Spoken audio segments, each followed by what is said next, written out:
Hi there. Welcome to Fashion Roundtable discussion on fashion is a global conversation. Today we're joined by Amy Nyuguen, Bethany Williams, and Marzia. And I'd like to just kind of give a brief overview of what we're going to talk about today, and then allow our delightful guests to share what they've been up to. So.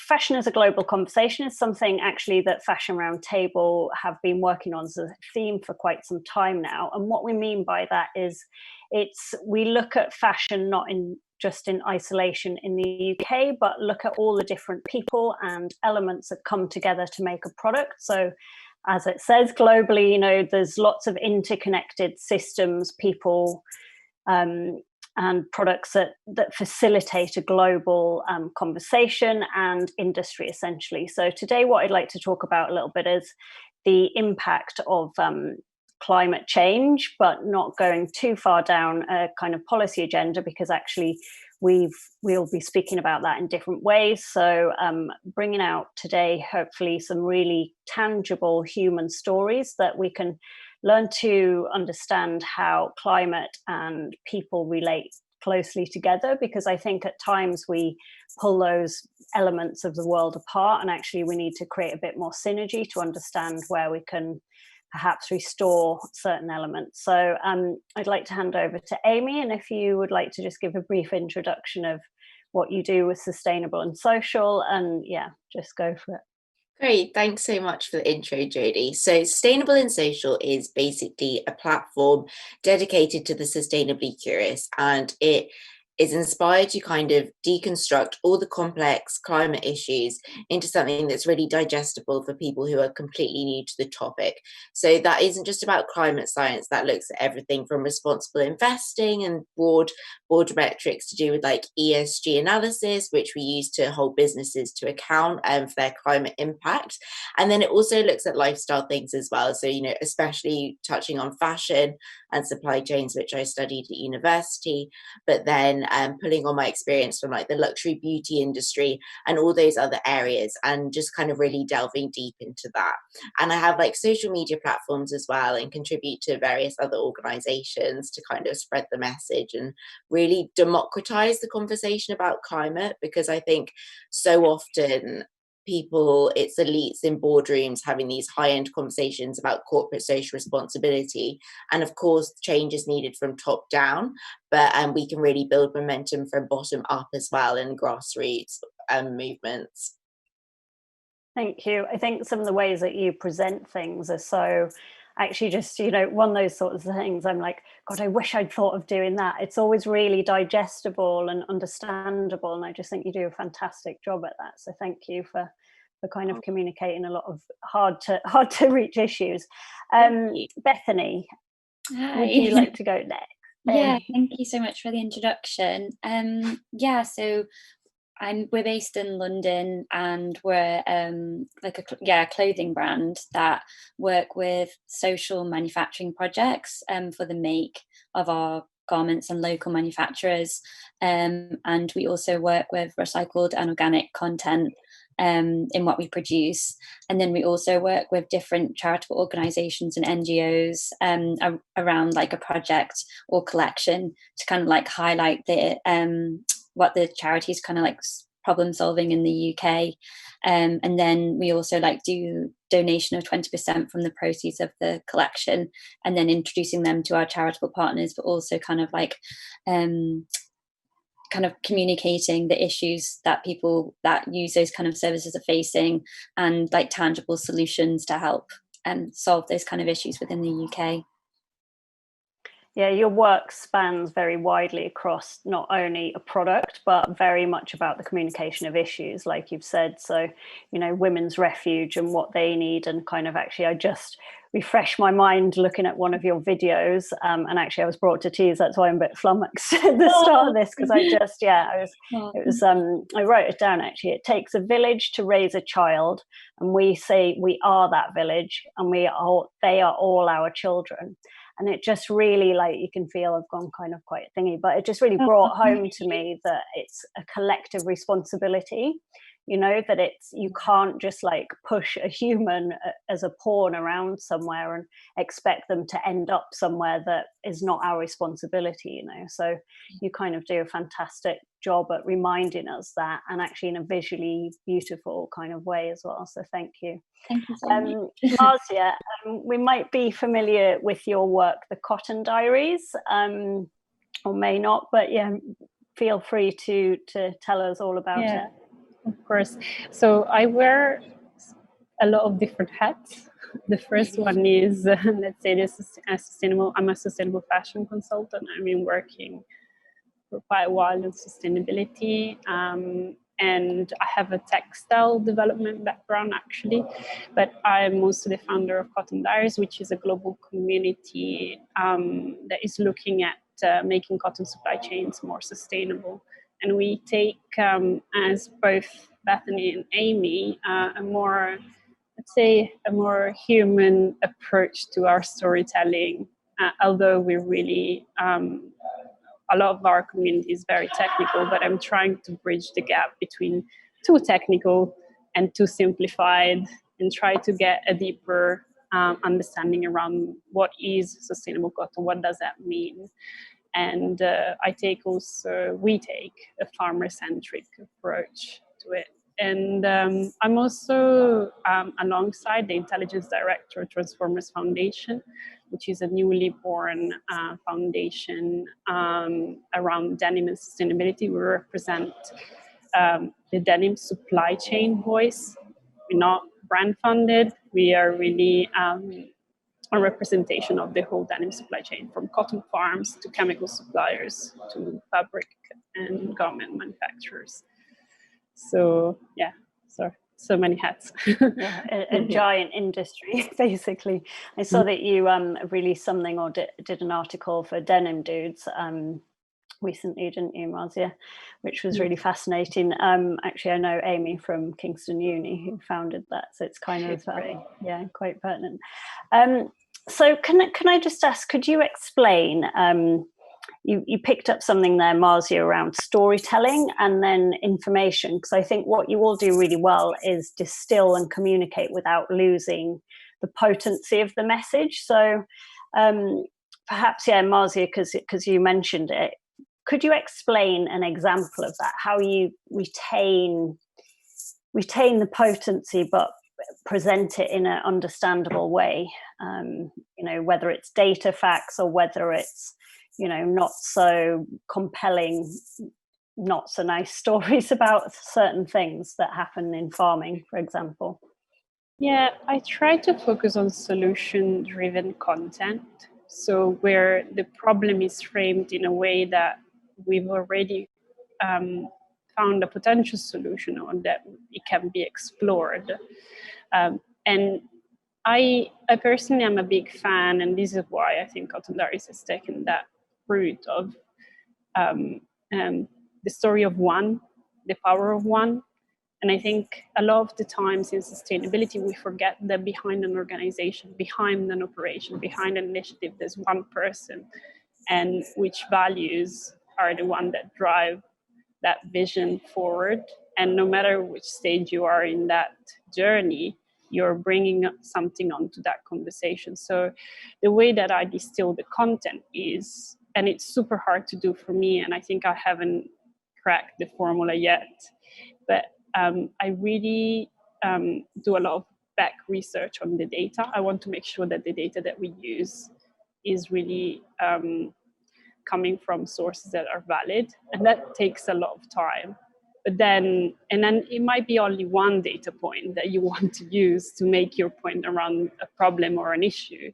But then I take it further and I explore that story, that's a specific solution with one person that have,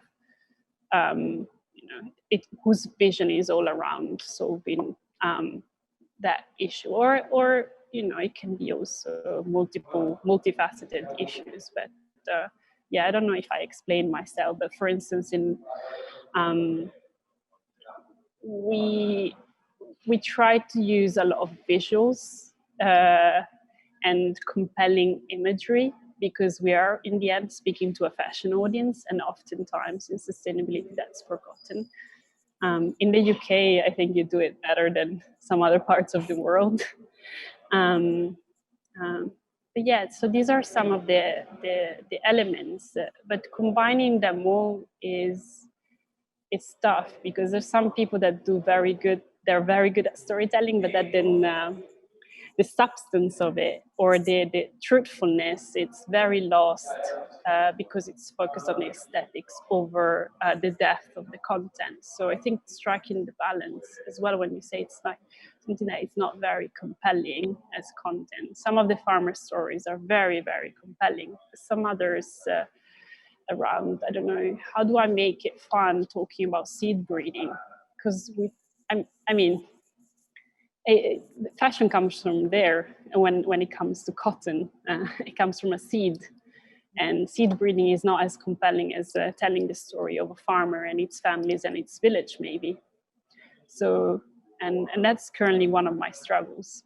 So, yeah, I think Bethany and Amy might have better inputs. I think it's difficult, isn't it? Because we're all working in fashion essentially and communicating about fashion, and there's a lens on that that's supposed to be in a certain way, and actually all of us don't fundamentally agree with that, I guess, and are working in a very different format.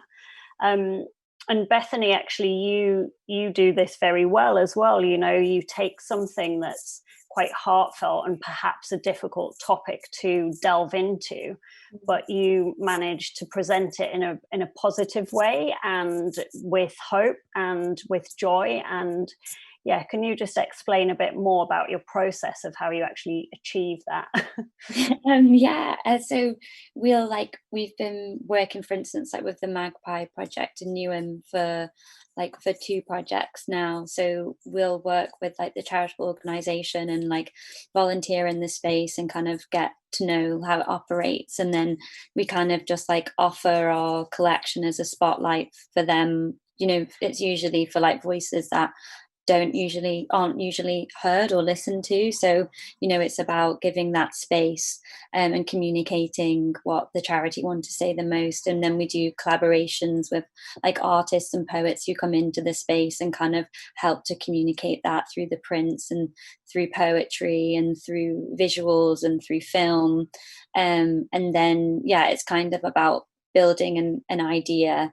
So the first collection was about no recourse to public funds. So with the Magpie Project supports women and children in temporary accommodation in Nyuguen, or unsuitable accommodation or no accommodation. And 80% of the women who, the mothers and the families that engage with the project are under no recourse to public funds. So a status in your immigration status which doesn't allow you access to the welfare system. So there's 100,000 children affected by this in the UK. And it kind of really got exaggerated and exacerbated by COVID, where working people wouldn't be allowed to access the NHS or the furlough schemes or housing support or sickness benefits. So we kind of really wanted, I didn't know anything about no recourse to public funds before actually working with the Magpie Project, and I just found it really shocking. And that was the kind of main thing that wanted to be communicated through the collection, and kind of protecting the mother and child bond and supporting that through the incredible work that they do in Nyuguen. And then the second project we did was in collaboration with Somerset House for the Flag Commission, called All of Our Children, kind of about collective responsibility for the most vulnerable.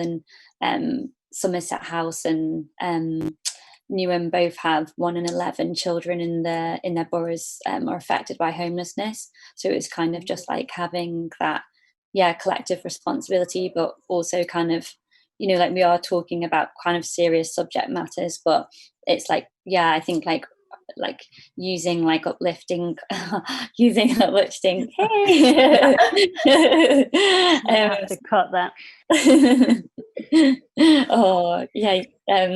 Sorry guys, it's okay, no worries.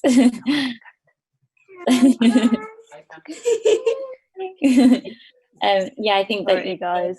I think using uplifting.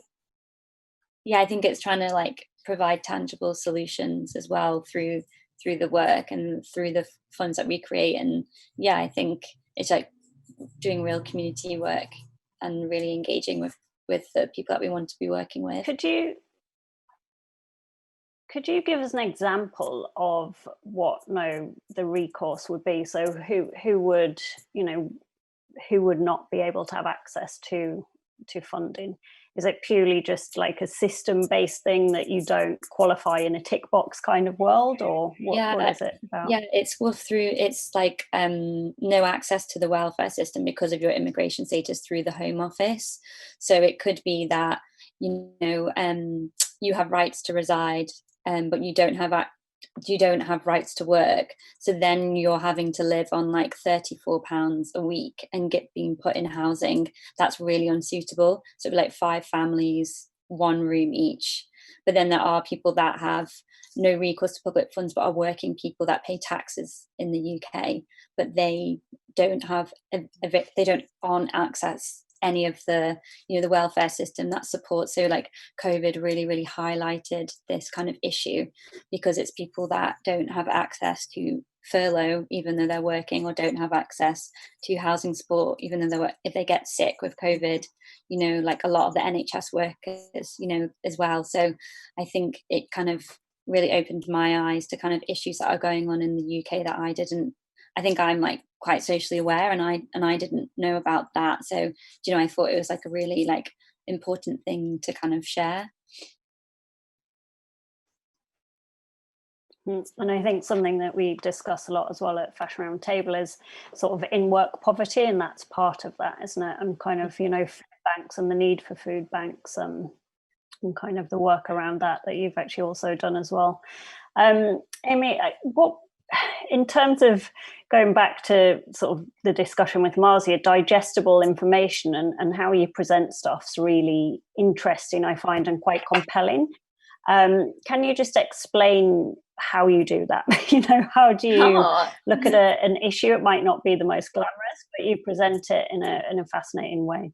Oh, thank you. That's so kind. So I think I completely agree with Marzia says, like, delving deep into the research.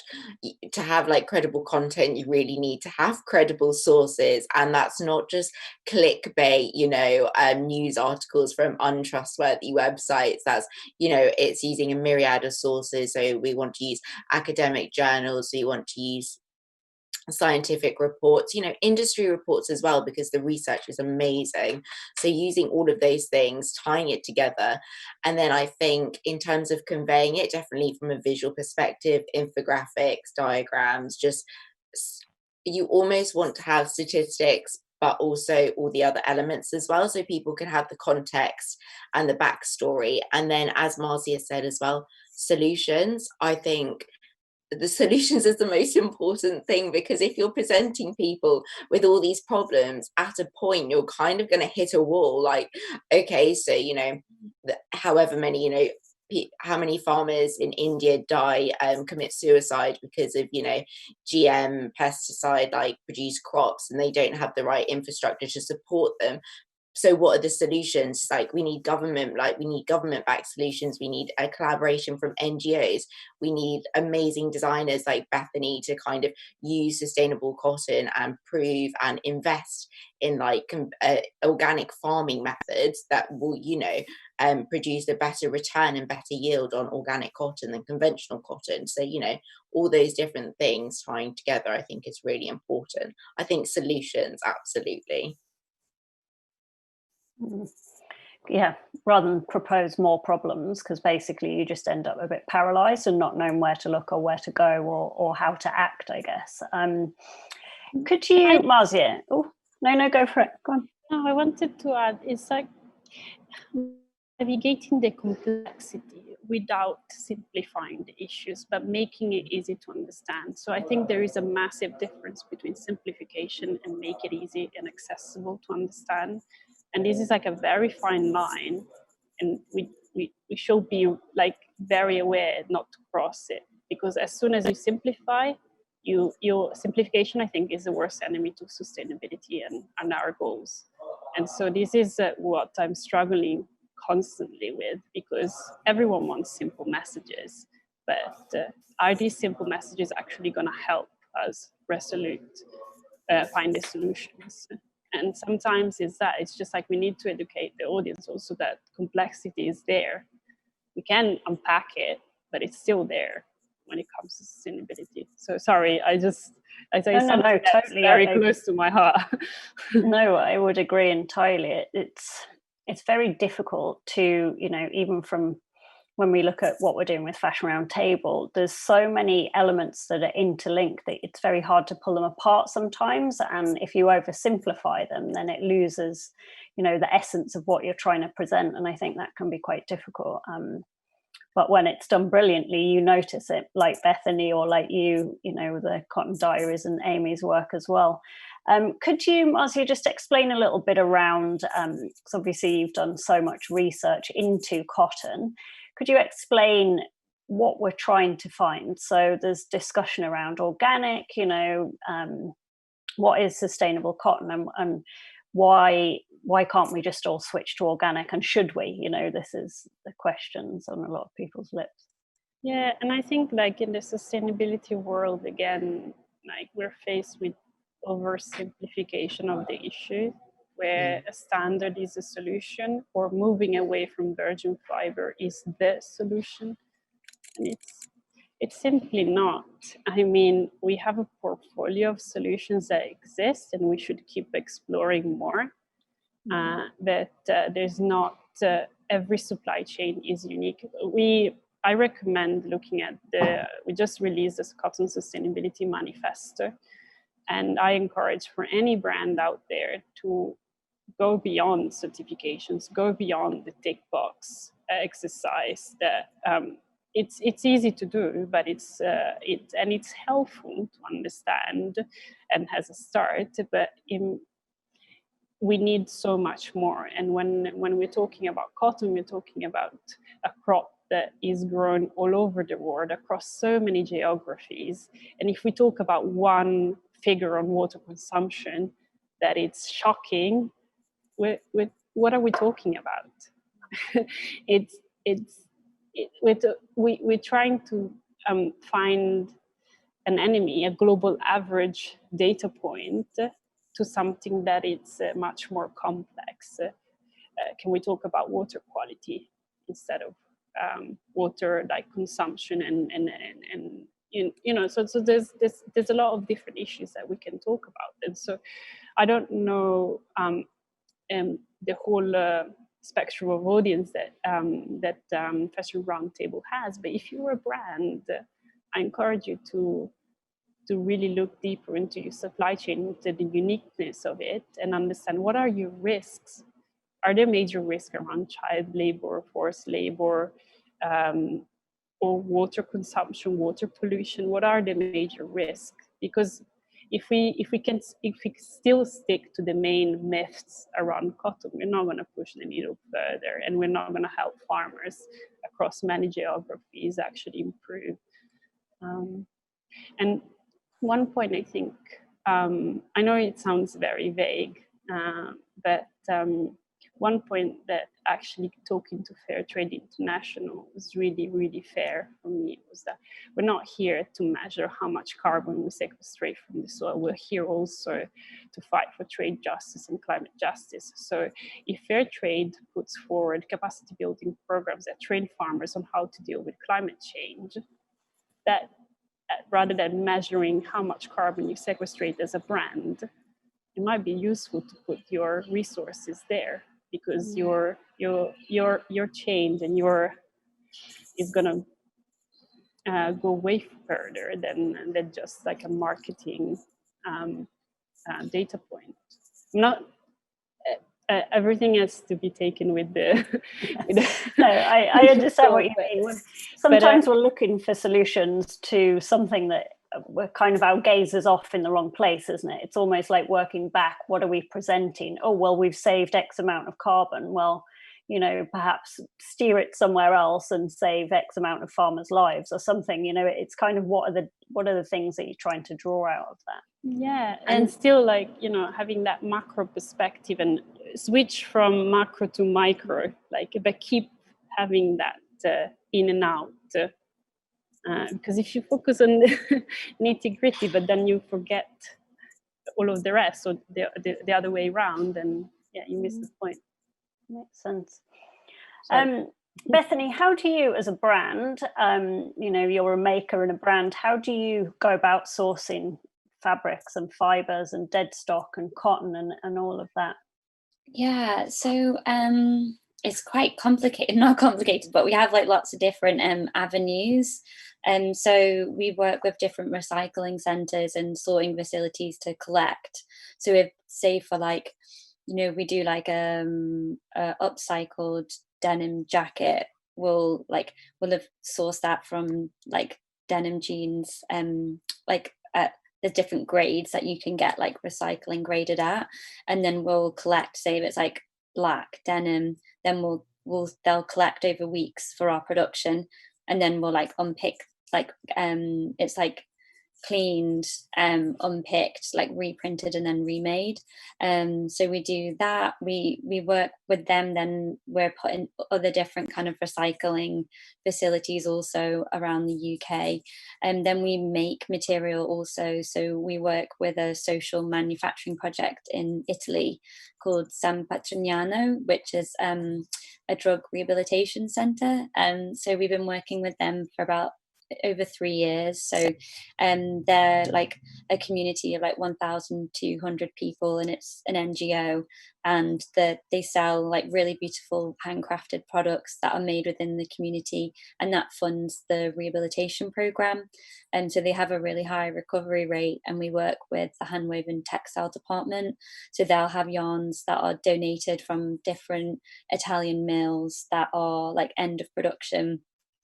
And then we usually create like a new material each collection. So we made like accessories this season from publishing waste, from book waste, which was woven with them.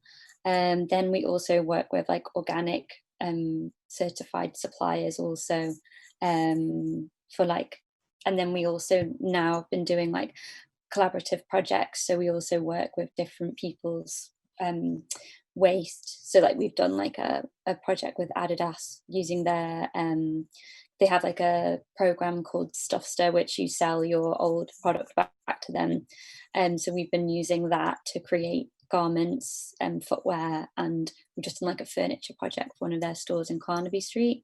And so it kind of depends really. It will like kind of, we've used like bedding, tents, like lots of different things, but it's like we'll use one thing, but then obviously we have to then source that, which is an absolute nightmare when you're doing production. But now it's getting a bit easier. But like today we were like learning, which was quite interesting, about, because we usually work with recycling centres in the UK, and then they'll like, lots of people like send that waste, ends up in like Africa and ends up in their landfills, which like that we don't like take care of our waste.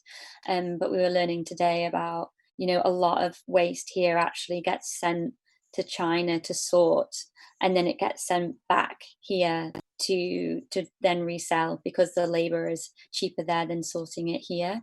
So yeah, it's just so complicated, the whole kind of system, and you learn more and more like each day, which is a bit like, I don't know, it is a bit like the knowledge is a bit much sometimes, but but I think it's getting a little bit easier to kind of start sourcing. And before, like, we'd use end of roll, and now there's actually like companies that have actually started like collecting end of roll from mills, and then you can actually buy the dead stock from them, which we couldn't do before. Like that, we couldn't find anyone that did that.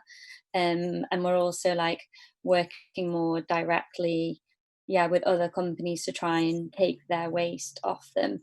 But when we do like production, we have to let the stores know that like it may vary slightly, like the colorway or the material, like it won't be exactly what we get in the samples, but that's quite nice because we can offer like different, like it becomes more like of an exclusive that we can offer different colorways or different techniques to different stores.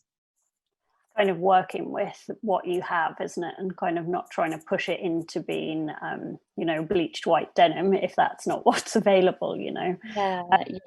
Yeah, I think you know what you've seen over your time as well as how to scale things and how to, you know, present back to the stores why you can't move things and drive that conversation there as well. And, you know, why, you know, we think about, you've just said sorting sent over to China. I mean, you would have thought naturally dead stock, create it in the UK would be an ideal thing, but it's not always that simple. It's not always as it would appear.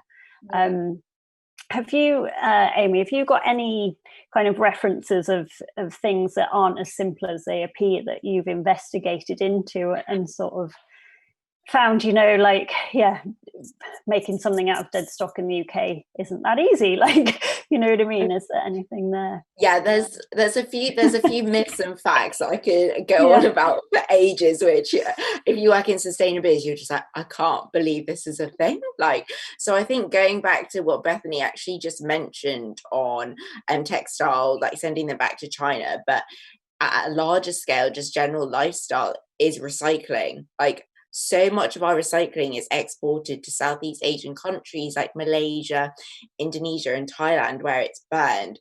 And when I was doing research for a feature on that, I think that was one where you were just like, absolutely shocking. And then I think another one actually really related to what Marzia does is to do with organic cotton and sustainable cotton, and really looking into that, because people classify organic cotton as being good for farmers, but that's not necessarily always the case. They may use responsible farming practices, but are they paid like the fair market trade price for it? And looking at all those different factors as well. So really going in that conversation, going a bit deeper into being like adding the nuance of just because it's organic doesn't necessarily mean it's always going to be sustainable. And when we say sustainable, what does that mean?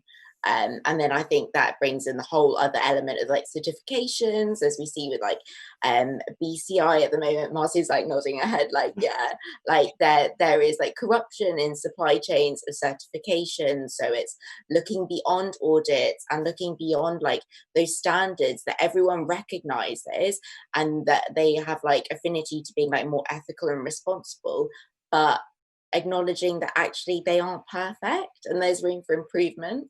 So I think that's one of my biggest bugbears at the moment. Yeah, your myths and truth things are brilliant. Yeah. And yes, when I'm like, oh really, that kind of, you know, makes me happy in a sense that people are really pushing that forward. Just before we come to a close, does anyone want to propose a question to any of the other panelists at all? Because I kind of feel like, you know, particularly with the denim, and I noticed, Marzia, you sort of understood what Bethany was saying about the place in Italy. I don't know if anyone wants to just throw something in there. I don't know. I think it's just been a brilliant meetup. I didn't know these ladies, and I need to look more into their work. I was like, I want to look now. So yeah, and I think I might catch up offline if you allow me. Yes, of course. That's kind of the whole point of it. I had a question for Bethany. Obviously, sustainable fashion is moving at pace towards, you know, mitigating its climate impact, whether we look at carbon emissions or water. Where do you see your brand going in the next like 5-10 years, and how like the work, because the work you're doing at the moment is incredible. So I'm thinking like, how can you improve on what you're doing?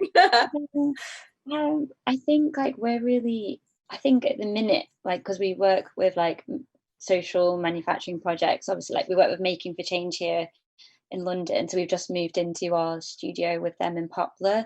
So that's like a training program set up by London College of Fashion, and they've opened their secondary site here, and they have a site in Danby Prison, which is like paid employment and training, because like the UK prison system makes up 4% is female, and the female prison percentage have the highest reoffending rates. So we're just trying to like So this is the secondary site that's set up for women are released to have like a soft landing into coming back into community and finishing their qualifications and unpaid employment. So like I think those kind of like schemes are super important. And like as we're growing, we're kind of like finding more organizations, and then we're kind of like building information. So I think like for me, I think the most, because obviously we get bracketed as like sustainable, but I think sustainability is such a broad term. And I think like what we're doing is trying to work with like social projects that support manufacturing and like harness the power of making. And I think it's the power of making is, I think for me, it's a really important thing. And like we should be, you know, like actually like supporting our workers in our supply chain, but also I think like information is super important to like move industry forward. So I think it's about like not holding on to like USPs, unique selling points of like information around sustainability. And I think that information needs to be like shared amongst designers and supply chain so that we all kind of move forward, and that, you know, people will come for us for our design and not for like, because we're holding on to information around sustainability. You know, and I think like for us, we don't do like unpaid internships, and we've had a lot of requests for like information, and we only do like paid positions. So I kind of felt a bit conflicted that we're not able to kind of like share our knowledge. So we've like started doing every last Friday of the month, like a free tutorials, 8-hour tutorials with anyone that emails through around internships. And so we can give them an hour of our time to share like our studio practices, suppliers, contacts, you know, like just information, so that I want that to be shared with students and recent graduates, so they're loaded with the information that we have, because they're kind of like our future. And I think it's really important that we nurture that. Thank you, Bethany. That sounds amazing. I mean, when you, as a brand, you start to look at sustainability, or where you even begin, a lot of brands go through the same process. And it's almost like, you know, wouldn't it be fantastic if we could have that information and then build on it, rather than having to go back to zero all the time? So yeah, that's fascinating. Yeah, because I think we do it with our friends that are designers. Like we've been doing that, you know, for a while. So it was just like, yeah, I think it's just we need to be doing it more as an industry as well. Yeah, I would agree. Fantastic. Thank you, everyone. Thanks so much for joining us today. And we will share all your, you know, your social handles and all that sort of stuff, so people can get in touch with you. And maybe we'll join you for one of your sessions, Bethany. Okay, yeah. Me too. That would be great. Yeah. Thank you.